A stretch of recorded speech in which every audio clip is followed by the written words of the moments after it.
everybody, welcome to the 4 to 5. Eric Chilton, Chad Silver, Hunter Funk with you today on this Monday to start the week. Yeah, gloomy. I mean, look at the sky cam behind us. Yeah, that looks pretty. Gets better. We get a little warmer over the next couple of days. We'll talk more about that coming up. Okay, thanks, Eric. We begin the 4 to 5 with a positive update to a story that we have been following. Alamance-Burlington Schools says all of the students hospitalized in that bus crash last week have now been discharged from the hospital. Yeah, you'll remember 6 students were taken to the hospital after their bus heading to Everett Jordan Elementary School crashed into a business in Graham. All of them suffered from various injuries ranging from cuts and bruises to a broken jaw. The district says the students are now recovering at home. They also say they will continue to provide support to those students until they can return back to the classroom. Brandy Williams' son, Nolan Reed, just got out of the hospital yesterday. Having to see him, sick and hurt, and it's nothing you can do is really painful. And, her being my mom being out of work and me having to take off, which, I wasn't gonna leave the hospital until he came home. So, but it's been really hard just watching him, hurt and suffer right there, knowing there's nothing you could do. The driver of the bus was charged with failure to maintain the lane. Coming up at 5, we're gonna hear from the driver and his message to parents. You might be surprised to know the fall season is actually the most dangerous for car crashes. Data from Carfax shows 3 main factors. First, fall has shorter days, which means you're usually driving in the dark. Also, cars are more likely to slip and slide on wet leaves that have fallen. Finally, it's deer mating season, which can lead to more of them running across roads. And as we mentioned, autumn being a dangerous time of the year, consider that along with the off chance that you get stuck on the side of the shoulder of the roadway, and you could really put yourself at risk. According to NCDOT, about 20% of incidents happen on the shoulder. So what if your tire blows and you're stuck on the side of the road? Well, that's where the Incident Management Assistance Patrol team steps in. The jacket is on, and the crews are immediately stepping in to help. The traveling public, they are a hazard on the shoulder, especially with the proliferation of cell phone use. A lot of people just aren't paying attention. Incident Management Assistance Patrol, also known as IMAP, is a program the department says a lot of people don't know about. Incident Management Engineer Cornell Wallace says crews will help you with the small things. Well, our drivers will assist with changing a tire, giving some gas, not a whole lot, just enough so that someone can get off the interstate safely. Wallace says crews save lives from medical emergencies and cars overheating to keeping people warm or cool while they wait for a tow truck. Their goal is to ensure you are safe and keep traffic flowing. Crews also work hand in hand with emergency responders. When we're on, that load is taken off of our partners so that they can do incident investigation, real, police work. The IMAP team has access to the signs over the interstate, which can show drivers the area they need to avoid. The team has arrows on the truck directing traffic, and all day it monitors over 300 cameras, watching for any slowdowns. The Triad team covers 530 miles of interstate, with crews driving up and down their loops, looking for cars needing help. Between the Triad, Raleigh, and Charlotte, it covers the entire interstate system between various divisions, and they've got what you need. Shovel, broom, flares for nighttime work, just stuff you need for everyday emergencies. So in the off chance that you don't see them right away, all you have to do is grab your phone, push the *47 and give that a call, or you can do *HP, same thing, and they'll come your way. And I actually found this story after I got into a little bit of a situation myself. Yeah, I was hustling to a wedding, and I was going to Raleigh to fly out there, and I ran over a tire, and I was stuck on the side of the road. Time was ticking. I was like, I need to get going, and they actually came and found me. They zip tied the bottom of the plastic underneath my car, and I was good to go. Did you call them, or did they just happen to see you? No, they just happened to see me. Somebody had called in a tire being in the middle of the road, and so they kind of thought, okay, somebody's probably going to be up here, and it was me. So yeah, that's very good. Wow, it's encouraging to see that those jobs exist, because I've never been stranded on the side of the road, but I oftentimes will think about what would happen if I did, because you see other people. I don't know what I would do. Yeah. If you don't have AAA, which I don't, that's what you'd have to do. And preface, AAA is still good in this situation, because if you need a tow truck, that's where they're going to step in, and they can't do that for you. But pretty cool, huh? quick fixes and they're out there helping everybody. Yeah, out for there. sure. Yeah. It's a great thing. All right, let's talk about our forecast. We've got some changes coming up for you.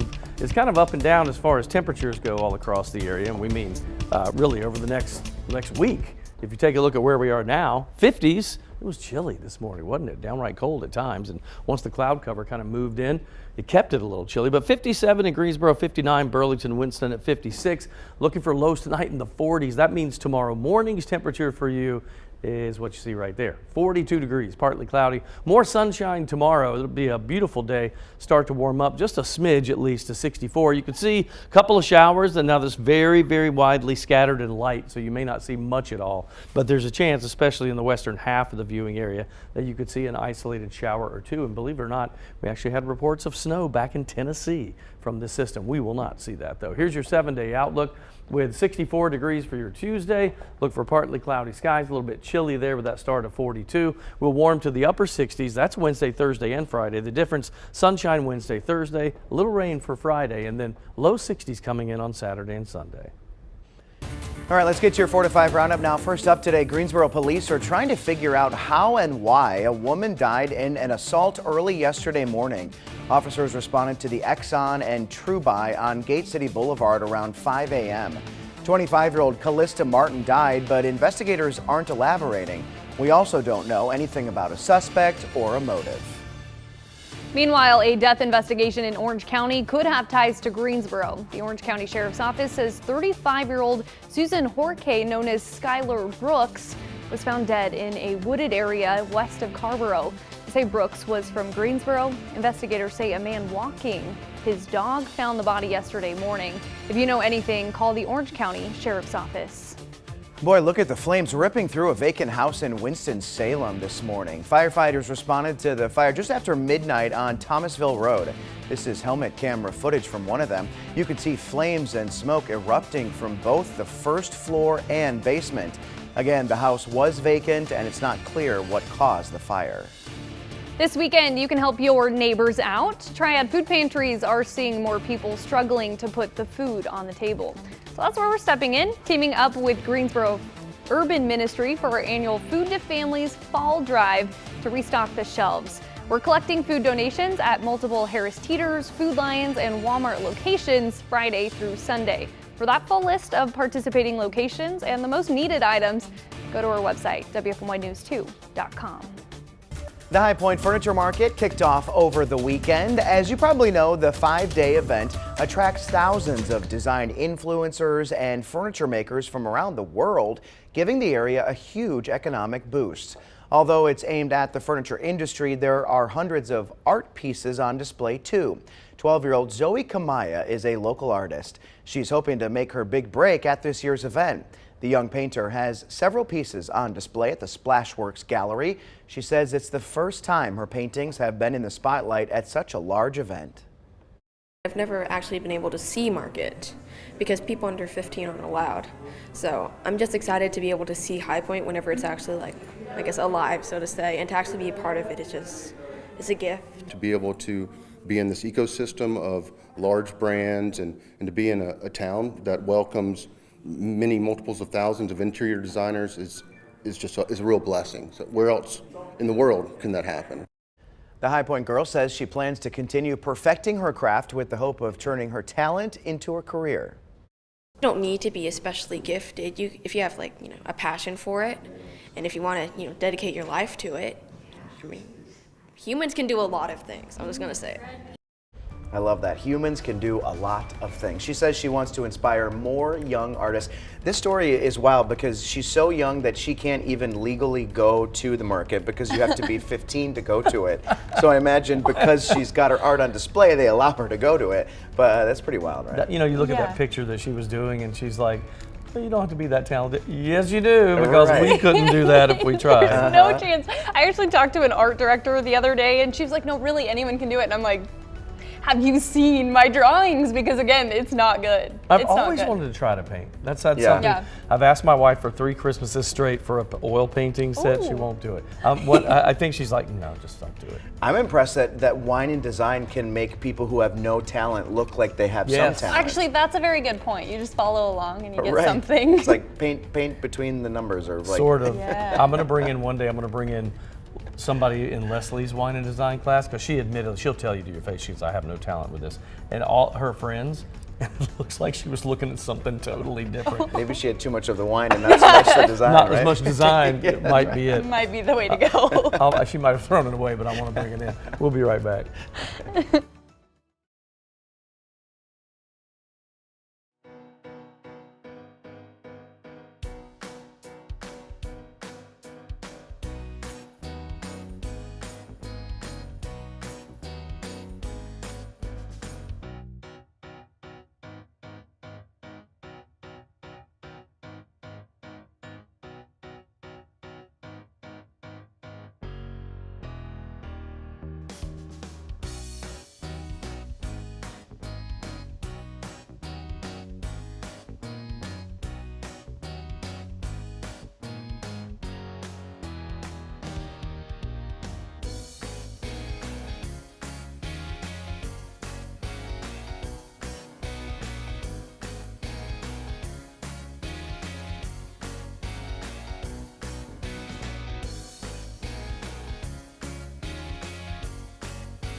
So we've talked about this before, that the cheapest way to maybe get a Halloween costume is go to the Goodwill store and see what you have. But now they're showing us how to use them for interesting Halloween decorations. Take a listen to Sarah Butler of Goodwill of Northwest North Carolina. So basically you are taking the paintings and you're retouching them. You're looking at a TikTok video, or Instagram video rather, that they posted. And it does require some built-in creativity. Obviously you have to know a little bit about trying to paint something, but the result has led to a viral sensation, and Goodwill said they're jumping in on the action. The thrift store ghost painting became a viral sensation on TikTok over the summer, and we thought it was just a perfect idea for Halloween. So we wanted to kind of try our hand at it and see. And basically, you just find a print or a painting at a thrift store, and then you can add ghosts, you can add all kinds of kind of fun, creepy things in it to make it just a little more fun. And it's a perfect idea for some inexpensive Halloween decor. A lot of people don't think of Goodwill for things like art, but we do. We get a lot of framed pictures and even paintings donated to us. So it's a great place to just look for even just picture frames that you can repurpose, or art and decor for your own home. That's just really inexpensive way to decorate. They make it sound very easy. If you've ever tried it, it's not easy. But let me see if I can show. Can I show this first? And I'm not sure if Brad wants me to hold it up to camera 3 or which one. So this is, Goodwill gave us a painting today. I had to like rip this out of the frame, right? This was an actual painting. There you go. Where am I? Right here. And so basically you just take this and you paint over it. You try to make it as spooky as possible, and then you can hang it like a Halloween decoration. Very summery right now. Spooky season. All right, so I said the sky's blue, so I'm going to make that a stormy sky, and you guys want to do Yeah, we're gonna do a little ghosty action, All right. little really have ghost to be season. careful for our poor set. When it comes to Halloween decorations, do you all do like pumpkins, carving, painting? Just the pumpkins, well, my wife has some things, but a lot of ours is more fall than Halloween. you know? Yeah. Okay, yeah. I feel like that's where I'm at. My neighbors are going crazy right now, though. They're excited for the kids to come out. Oh, yeah. Decking everything. Do you remember when we'd be kids and trick-or-treating and you'd always love to go to the houses where they gave you full candy Yes, bars? I want to be that person. I literally Yes. almost went to the store the other day and just did it and just Good job. was And gonna And then be you the would have cool got the one. reputation of, oh man, this lady has full candy bars over there. Go to Exactly. the sober house. Exactly. They give away entire, or the king size, like Yeah. the king size Yes, candy bars. And you avoid the houses that give apples and toothbrushes, right? Yes. Who gives a toothbrush? I think didn't Tim, his dad was a dentist. a I think dentist, didn't yes. he used to This give is so something like that? funny. We'll have to ask him about I'd it. say don't go to Dr. Buckham's This house. who whatever invited you- me or to I'll let this you guys painting jump in there a party. little bit. I'm Oh, just that's gonna, cute. so I can't do that. it's gonna like be that. blood. Blood. Oh, Oh, blood a in the blood river. puddle. Bloody river. So like that. dark. How about that? I was trying to If I had add some yellow, I could do a color in lightning this. strike. Ooh. I like this. I mean, what How much makes time it- do we have, Aaron? Oh, only 15. 15 seconds, so we got to show quickly. Okay, yeah. Yeah, here, Ooh. we'll, Okay, I there's like my. this Yeah, too, I that's like real this. good. All right, it's abstract. All right, wait, Wow, here. make this sure very don't Okay, Van, here, I got mess that you. up. very Yep, Van got it. Gogh of you. We're going back up wherever you were. Ooh. Wow. Blood in the water, little ghost taking a swim. Good. It would have been really good, yeah. That's the not more, bad. And we're auctioning it off for charity. That's right. First bid, $1 million. Oh, Yes. oh, I hear one offer. I hear another. You Venmo Chad. Yeah, just send me the Venmo. We'll be right back.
Wow. Bring on the fun. What is that? That is perfect. Love it. It's perfect for our day here, a big day here on the 4 to 5. We're welcoming a new member, Hunter Funk, joining us in the afternoons. So, what do you think? I mean, I'm a little confused at what day it is, how we Right. got here, where we're at, because I'm used to the mornings. But I'm here. I'm excited. It'll take you about 2 months to get your body to readjust. Trust me, as somebody who had to do it once too. Oh.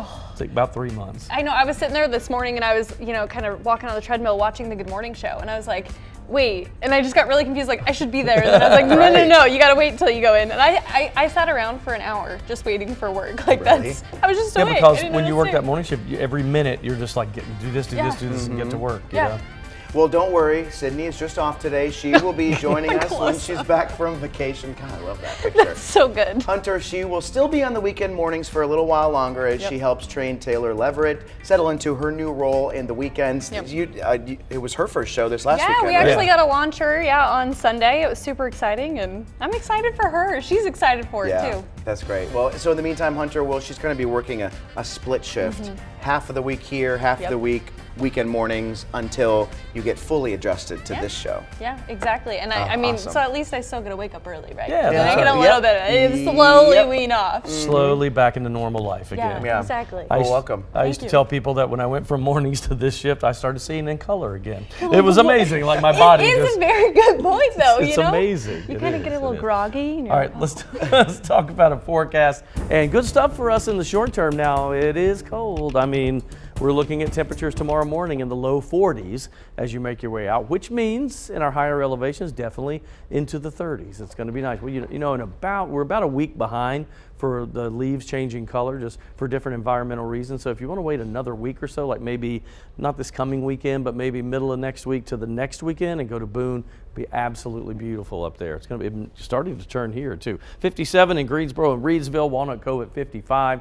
We have 58 for High Point and Asheboro, Lexington 57. There's that chilly start to your morning tomorrow at 42, scattered clouds, then more sunshine for tomorrow. Not a bad day, 64. It's going to be one of those days where it's really comfortable if you're right in the sun, and then it gets a little chilly if you're in the shade, even if it's in the middle of the day. A couple of sprinkles, especially our northern counties and western counties, not out of the question, but definitely not anything we're really holding our breath for there. That's kind of a little hiccup in the atmosphere. We did talk about, believe it or not, some parts of Tennessee seeing some snow and then a snow flurry or two in some of the higher elevations in the mountains, but absolutely no accumulation with that. So cooler air moves in. You see the high pressure building back to our west. As that high continues its trek as we go through, this is Tuesday night, now into Wednesday, we warm it up a little bit, but this next cold front will move through and that drops us right back down. So a little bit of a roller coaster over the next few days, mid to upper 60s through Thursday, 68 Friday with a little rain on the backside of that front. We drop to the low 60s and mid to upper 40s for highs and lows. You are not the only one who might be feeling a little tired as the fall season sets in. Our Verify team is looking into claims that the season can make us sleepy.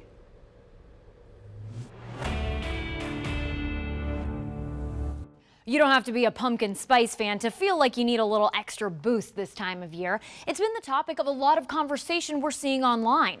Why am I so tired? Are there seasonal factors that could be making us feel sleepier in the fall? We checked with several sources listed here to verify yes, for a few reasons.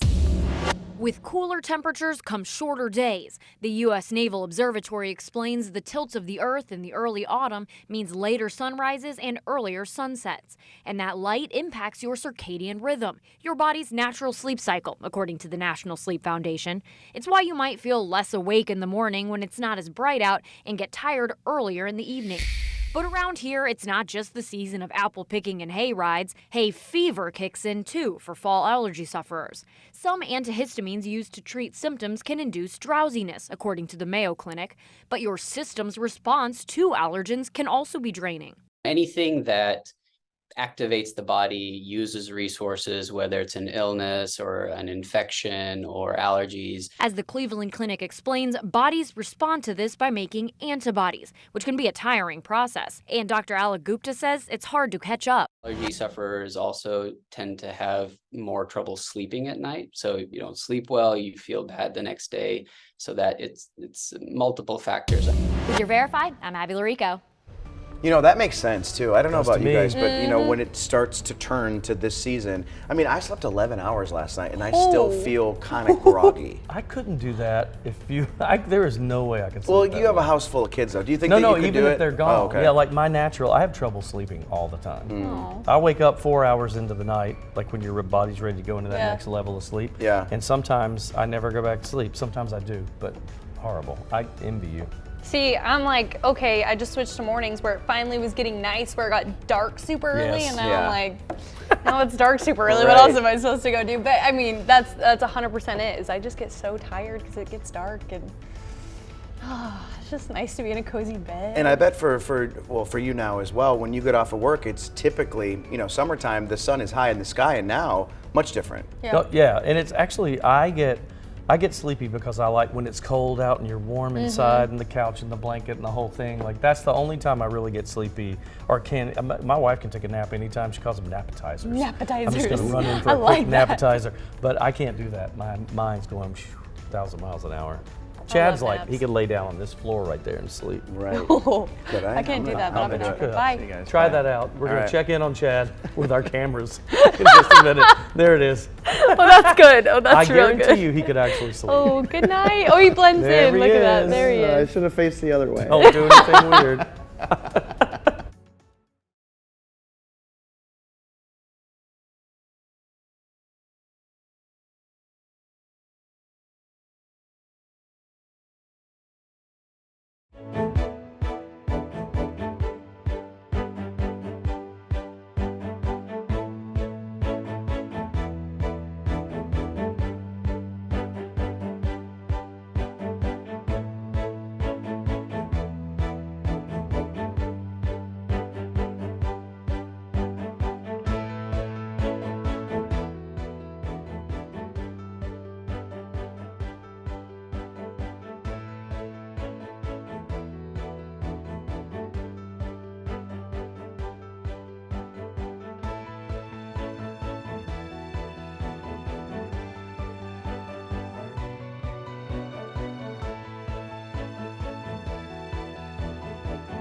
The movie version of Taylor Swift's Eras Tour is already a gigantic success based on its opening weekend. The final box office numbers are still being tallied, but the latest estimate is $96 million in the U.S. alone, and there is a lot of other evidence that fans really liked it. We take a look at Swift's unique impact in yet another industry.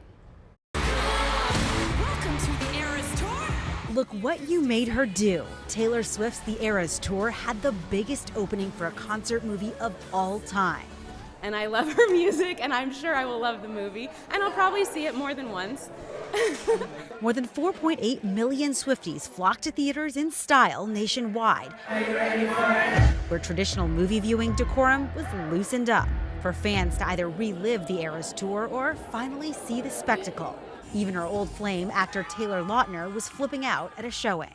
At the box office, the Eras movie jumped out neck and neck with Joaquin Phoenix's Joker as the largest October film opening ever. I think the 6th or 7th biggest opening of the year entirely. So it really shows the power of Taylor Swift's fan base. Pamela McClintock covers the box office for The Hollywood Reporter. After the pandemic, it became more difficult to get women back to the theater. So Barbie and now Taylor Swift, are really showing the buying power of the female moviegoer. AMC, which has an exclusive distribution deal with Swift, said 82% of its Friday night audience for Eras was female. But it remains to be seen if turnout will remain this high for the entirety of its 13-week theater run. As anticipation builds for Beyoncé's concert film, which debuts December 1st under a similar deal with AMC. We're gonna have to see whether it's lightning in a bottle just this one time or whether it can happen again. I would go see a movie of a concert of an artist that I enjoyed. I would too. Yeah. But I want some backstage something, like even if it's just following them into their makeup and getting ready or getting on stage, I want to see a little of that. Yeah, like how is she changing outfits so fast? Yeah, that too. I want to know. Some of that they probably can't Yeah, show you. right, exactly. Quick, But like the sheet that goes up to cover her. Right. The one thing I had seen from Swiftie fans too, where they're like, it was cool to see the perspective of where that camera was placed during the concerts they were at. They were able to finally see what that looked like from the camera lens. So I thought that was interesting too. Because some of these seats, a mile away. Nosebleeds. Yeah. There are a lot of crazy Swiftie fans out there, right? One of my friends, she has tickets for 3 showings of this movie. Her first one was last night, but she's so obsessed that she has tickets for 3 different showings. So, the story wondered whether they will have staying power throughout all 13 weeks. It might. Kind of holds up. If that's in that an case. indicator. Yeah. That's amazing there. All right, we're going to take a break. It's 4:31 right now.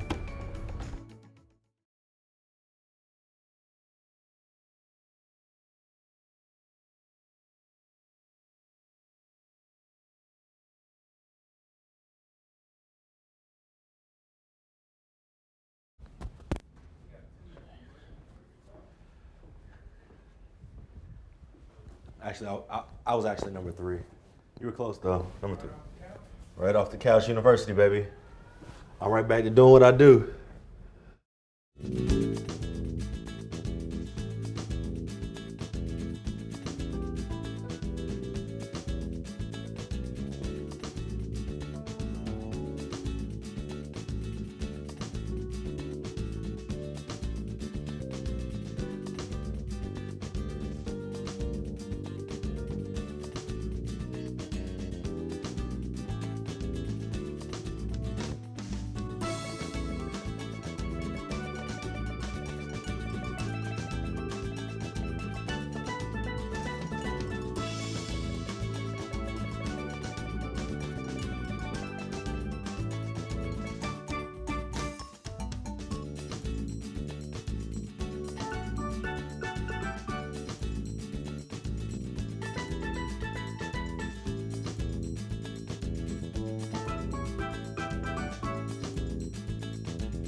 Welcome back to your 4 to 5. Eric Hunter and Chad with you. Jalen Gilkey is right over there. So lots of people waiting. Yeah, we're in the be wings. Talking about the Panthers, unfortunately. Yeah, oh my goodness. It was rough. I know that too. It's been rough. But you know what's not rough? The weather, if you like fall weather. Yes. True. This is the first day, in my opinion, where I have felt like we are in the fall season. And it really is like some of the forecast high by the end of the weekend are barely in the 60s. So we'll get some cool air coming up. And I wasn't like freezing. Yeah, right. Just right. Just wait till nighttime. Yeah. All right. One of the big stories we are following right now with the threat of an Israeli ground invasion, the destruction in Gaza is intensifying. We've learned nearly 200 hostages are being held in Gaza, more than previously reported. President Biden changed his schedule today in part to deal with developments in the Middle East. Now, the conflict could lead to more military and diplomatic developments. Israel is preparing for an imminent ground offensive with one very clear goal: a crushing victory over Hamas, says Prime Minister Benjamin Netanyahu. Israeli soldiers say they're ready. We are ready and we want to do it, to finish it, because they cut our friend's head and they killed too many people here in Israel. In Gaza, Hamas propaganda video shows militants using a web of underground tunnels. There are going to be improvised explosive devices, there will be booby traps, there will be suicide vests. Palestinians with dual citizenship crowded the border crossing from Gaza into Egypt Monday, trying to get out. We are only citizens, we are not fighting, we are not doing anything, we are just living here. An evacuation ship carrying American citizens left the Israeli port of Haifa, and U.S. facilitated charter flights will continue through Tuesday. CBS News confirms President Biden is considering a possible visit to Israel. Prime Minister Netanyahu extended the invitation and the two sides are talking it over. America's top diplomat is in Israel now, talking with its leaders, including the defense minister. This will be a long war. The price will be high. You have and always have the support of the United States. Secretary of State Antony Blinken is also trying to secure the release of hostages, but Hamas says it won't negotiate with Israeli bombs still falling. Yeah, that fall weather moving in for a little bit, although we do see a warm up in the next 2 or 3 days, but then right back to cooler weather. I mean, it's that time of the year. We're transitioning into the colder times of the year, colder months. We're in the 50s for the most part as we head throughout the evening, probably getting down to the low 40s, which means if you go into the higher elevations, definitely some 30s for our mountains, maybe even our foothill communities. A couple of sprinkles are moving down from the north. It's really nothing that big, though. Most of you probably won't see anything, but that slight chance does exist. And you can see as the cooler air filters in, here comes the high pressure. So you look at the timestamp, the top right corner of your screen, that's Tuesday at about this time tomorrow. And then the high moves right across us. And anytime you're on the left side of a high pressure, wind shift out of the south, and it'll gradually warm you up at least a little bit. Now that'll happen for a few days, but this second cold front moves in, gets toward the weekend. When we get to that Friday, Saturday time period, we'll get a little rain chance and then cooler air on the backside of that. So 64 tomorrow, partly cloudy. We go mostly sunny Wednesday, Thursday, upper 60s, really comfortable. Friday, some rain develops, still at 68, but on the backside, that's Saturday and Sunday with 63, lows in the 40s, and by Monday of next week, a high of 65 and a low of 43 with scattered clouds. House Republicans are reconvening on Capitol Hill this evening for another closed-door meeting as to see how far apart they are in the battle over selecting a new Speaker of the House. Skylar Henry has more details from Capitol Hill. Jim Jordan stayed on Capitol Hill over the weekend, meeting with Republican colleagues who still are not on board with his becoming the next Speaker of the House. We'll listen to concerns you may have.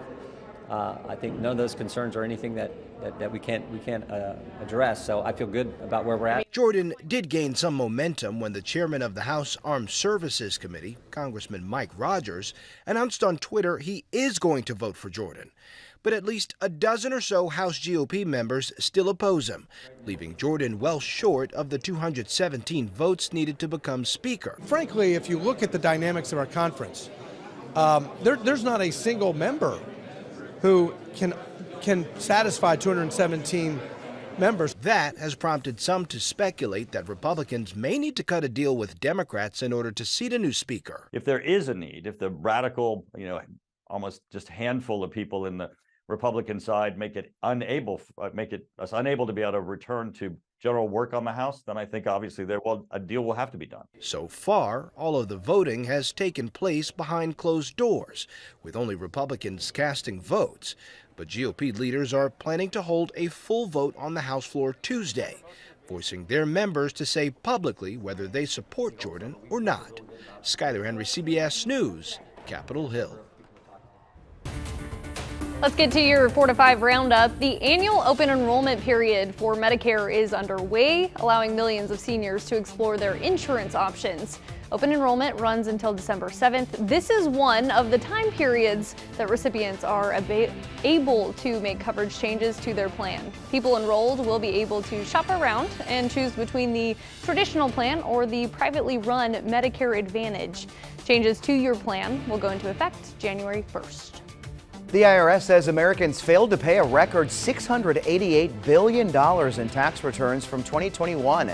The agency says it's taking urgent steps to get people to pay, which includes auditing more high-income taxpayers and businesses. The IRS says, however, 85% of taxes are paid on time. One of the nation's biggest pharmacy chains, Rite Aid, has filed for bankruptcy. In a statement, the company says it is restructuring to reduce its debt. It comes as the retailer has been dealing with slumping sales and lawsuits related to the opioid epidemic. Rite Aid also named a new CEO, Jeffrey S. Stein. Boy, it was another rough weekend of football for the Carolina Panthers. The Cats are now 0-6 after their loss yesterday to Miami. Carolina has a bye this week, and it really couldn't come at a better time. WFMY News 2's Jalen Gilkey tells us why fans should remain optimistic.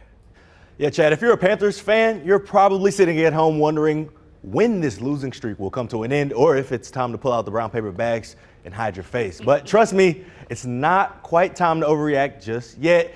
Even though the Panthers lost their 6th straight game, this time at the hands of the red-hot Miami Dolphins, here's what you should leave Sunday's game feeling good about. Yes, the Fins won 42-21.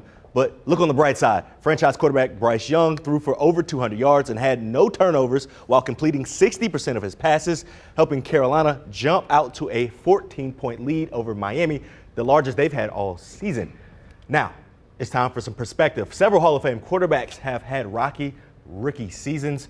Just look at Peyton Manning. He threw 28 interceptions in 16 games in his first year with the Colts. And look at him now. One of the greatest to ever do it. Personally, I think what we're seeing from Bryce and the team is a sign of good things to come because, honestly, it can only get better from here.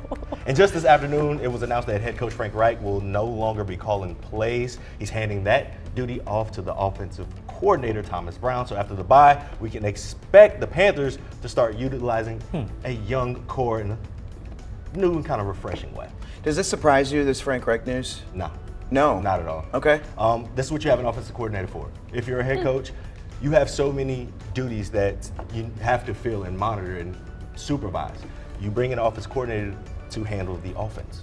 No, and I think it's his scheme and his plays, so why not allow the guy to try it, especially when you have nothing to lose at this point. Right, being a former quarterback probably wants to call the plays, but I think he's doing the right thing. He needs to focus on the overall team. This is something that we've been talking about for a really long time where we're like, okay, there is hope, but just like breathe. Like it's going to take time. And yeah, Frank Reich has called plays in the past. He called plays in Indianapolis and Philadelphia. One spot he was successful, one he was not. So I think let's give it another shot because so far it hasn't worked out. Well, Bryce Young, he's 22. Exactly. He's new. Give the guy, like, he's got to learn. And he showed so many flashes. He does. Like, he made some incredible throws in those first half on Sunday. I'd like to see him run a little bit more. I'd like to see him scramble a little bit more, but we'll see. Man, up 14-0 though. I was like, is this it? Could this be Is this it? Could this be it? And then the Tyreek Hill show took over. That's right. Cheetah. Killing it. Unbelievable. Right. Killing it. Did you see that backflip he did with the cell phone? I hated that. That was probably the coolest celebration I've seen in a while. The cheetah. Thanks, Jalen. We'll be right back. Thank you.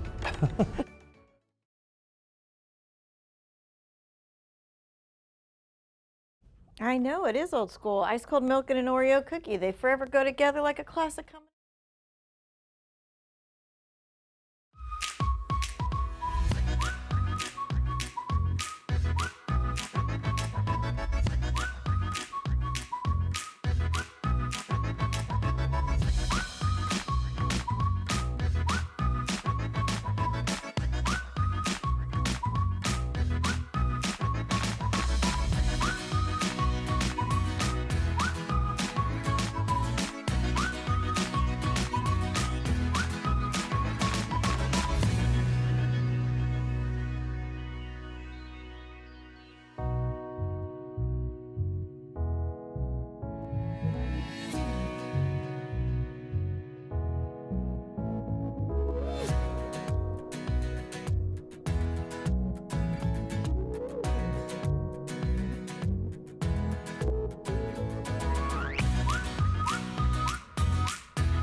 How do you do the dishes? Is it in the sink by hand, or do you let the dishwasher do all that dirty work? I kind of do a mix of the two depending on how many dishes I'm looking at and if I need those same dishes again.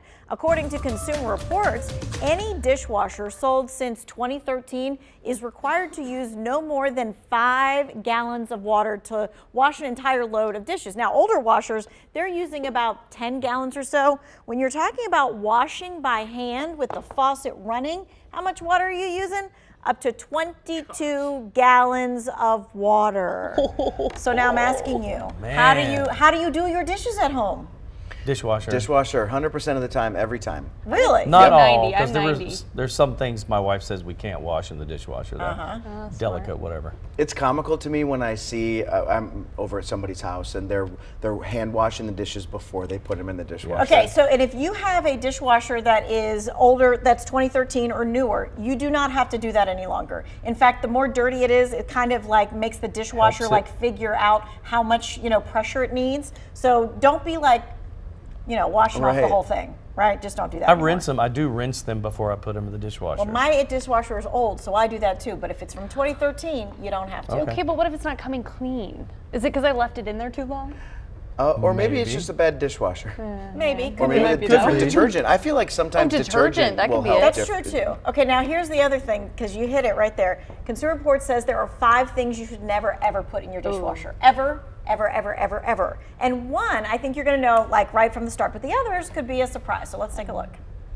There are some items that can really get ruined in a dishwasher over time. Cast iron pans are the #1 no-no in your dishwasher. The process can strip the seasoning and leave you with a rusty skillet. Next up, copper pots, Moscow mule cups, and aluminum cookware like your cake pans and your cookie trays. The hot water and harsh detergents can discolor and tarnish copper and aluminum and dull their shine. And even though your nonstick pans may say they have a dishwasher safe logo on them, the dishwasher detergent paired with the hot water can ruin the nonstick coating over time. Knives for slicing and dicing, they cost you a whole lot of money, and they too need to stay out of the dishwasher. The handles can start to separate over time and they can get knocked around, which can dull the blade. And last, wooden items like spoons and cutting boards, they can get warped or cracked when they're put into the dishwasher over and over. All right, so of the 5, I am definitely guilty of putting my aluminum cake or brownie pans or cookie trays in the dishwasher, and it just kills them. I forgot about those. I've definitely done those. I do those too. Knives, I do knives. I do Moscow mule cups, copper and cups. What happens to them? Well, because they're not real copper, right? They're just like painted copper, so the paint has been coming off the outside. Yes. But you know what I figured is it's already started. It's not like I'm going to be able to fix them, so you might as well just keep using them. Let them ride. So are they like polka dot? Like, is that what's happening? It's more like streaks of it, yeah. Okay, all right. When you get the new ones and someone brings you over a housewarming present, don't put them in the dishwasher. Yeah, okay. Get Chad real ones. That's sure. the thing. Keep a show set. Yes, Show set, yeah, for your fancy friends. I have one last tidbit for you, and it deals with those cutting boards, because a lot of us use wood cutting boards or we use wood spoons. If you use wooden items with raw meat like poultry or seafood, Consumer Reports suggests disinfecting them every few months with a solution of 1 tablespoon chlorine bleach per gallon of water.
Chilly weather on the way, especially as we head into the evening. Some of these temperatures right now, we're seeing 57 in the Triad, at least in Greensboro at the airport where our records are kept. Raleigh 62, 68 in Wilmington, Myrtle Beach and the Grand Strand at 65, and Charlotte 59 degrees. Dropping down tonight into the 40s. In fact, if you look at this, we'll probably be in the 40s by about 9:30, if not a little earlier than that, and then into the lower 40s with a forecasted overnight low of 42 degrees. Just watch out for a couple of showers. You see these sprinkles, they really shouldn't amount to a whole lot. Well, today we remember the extraordinary life and career of Suzanne Summers. Her publicist tells CBS News that she died yesterday at her home, surrounded by her family after fighting breast cancer for more than 2 decades. Today, by the way, would have been her 77th birthday. Summers became famous on TV sitcoms, but she was also a big success with her business endeavors. To some, Suzanne Summers will forever be associated with Chrissy Snow. I'm Chrissy. Hi. And this is Janet. The cheerful blonde she played in Three's Company. Take a step that is new. Take a step that is new. A farcical 1970s sitcom about the lives of 2 women and a man living under the same roof. She was fired after demanding equal pay with her male co-star John Ritter. Frequent TV and movie guest appearances eventually gave way to another sitcom opportunity in the 1990s when she starred in Step by Step. Ooh, you are just, very cute. You're very nervous, aren't you? Often typecast as the beautiful blonde in her screen roles, Summers was a shrewd businesswoman. She published dozens of health and wellness books and said she made hundreds of millions of dollars selling the Thigh Master, a personal fitness device. Then I found Thigh Master. And while she courted controversy for her outspoken views against mainstream treatments such as chemotherapy, we women are the sickest women on the planet in the United States from excessive chemicalization. she was admired for her courageous, decades-long fight against cancer. You know, when things happen to you, you can choose either to be a victim, why me, poor me, why do bad things happen to me, or the other way is, all right, I've been dealt this blow, how can I learn from this, how can I grow spiritually and emotionally, and that's usually where I go. Vladimir Dutit, CBS News.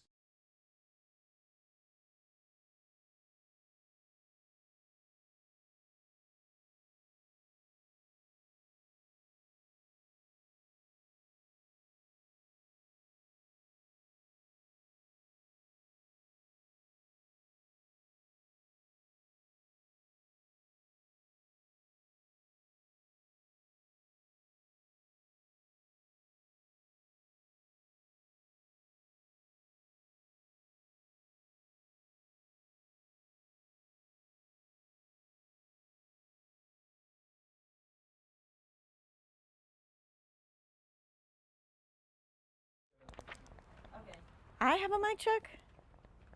Okay, good. Wait.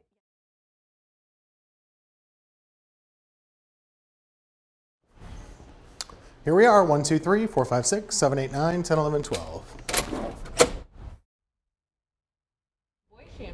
Hi, Minnesota, Mississippi, Missouri, Montana, Nebraska, Nevada, New Hampshire, New Jersey, New Mexico. Smell like apples? Check 1, 2, 3, 4. My hair smells like boy shampoo, according to Hannah. Check 1, 2. Armpit over your head. Maybe. Mic check 1, 2. On camera. Super 4 to 5. Hello. Test, test, test. Testing 1, 2, 3. Test, test, test. Testing 1, 2, 3.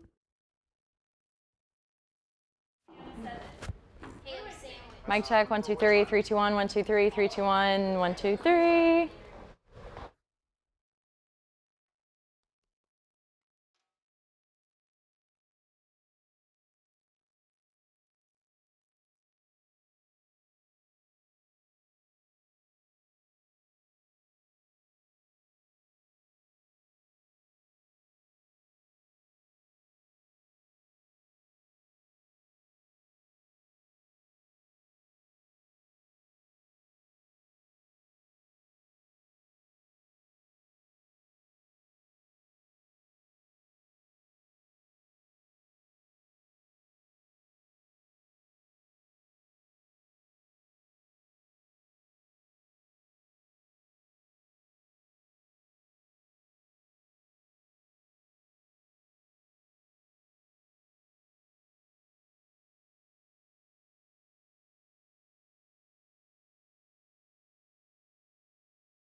It's time for my 2 cents. This time of year, a foreboding sense of deja vu takes hold of parents, grandparents, and caretakers.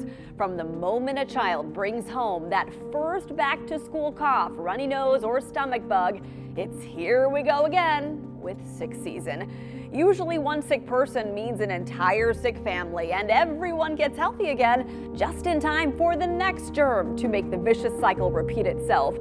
This year, I'm asking all of us to try our best not to send children to school or activities when they're sick. The American Academy of Pediatrics' general guidelines are to keep the child home for a fever above 101 within the last 24 hours, vomiting or diarrhea within the last 24 hours, or if the child isn't well enough to participate in class. When in doubt, consult the pediatrician and trust your parent gut. Missed school means for many parents missed work and possibly missed paychecks.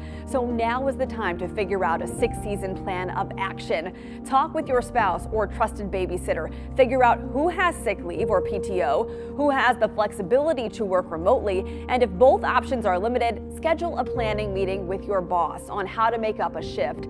Also see if your child's school has ideas for emergency childcare.